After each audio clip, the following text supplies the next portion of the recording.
જામનગરની અંદર ગઈકાલે એક જાહેર સભામાં જામનગરના સાંસદે એક ઓપન ચેલેન્જ આપી છે કે કોઈમાં તાકાત હોય કોંગ્રેસના નેતા કે આમ આદમી પાર્ટીના નેતા, મારી ચેલેન્જ ઉપાડવાની કોઈમાં તાકાત હોય તો હું એક ચેલેન્જ આપું છું કે એમના નેતા સાથે એમના કાર્યકરનો ફોટો પડાવી દઈએ તો હું જાહેર જીવન છોડી દઈશ.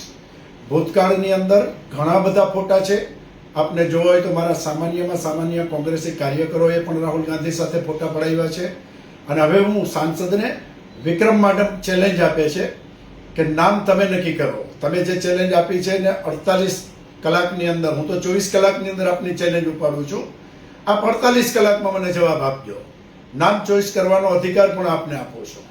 કોંગ્રેસનો કોઈ પણ કાર્યકર, કારણ કે મારા માટે સામાન્ય કાર્યકર નથી, મારા માટે તમામ કાર્યકર મહત્વના કાર્યકર છે.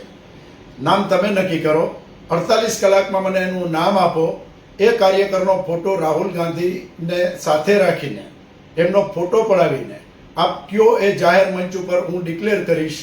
જો એ જાહેર મંચ ઉપર રાહુલ ગાંધીની સાથે એ કાર્યકરનો ફોટો નહીં પડાવી શકું તો જાહેર જીવન હું છોડી દઈશ.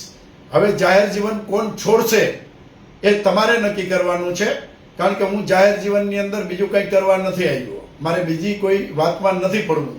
મારે એટલું કહેવું છે કે કોંગ્રેસના નેતા તરીકે આપે ચેલેન્જ આપી છે. 12 વર્ષમાં પહેલી વાર એક મર્યાદાઓ હતી, એ મર્યાદાઓ તૂટી રહી છે. એટલે મારે હવે ચેલેન્જ આપવાની છે. હું મારી વાતે ઊભો રહીશ. જનતા મને ઓળખે છે. હું બોલું છું એ કરું છું. જો હું રાહુલ ગાંધી સાથે એ કાર્યકરનો ફોટો નહીં પડાવી શકું તો હું જાહેર જીવન છોડી દઈશ.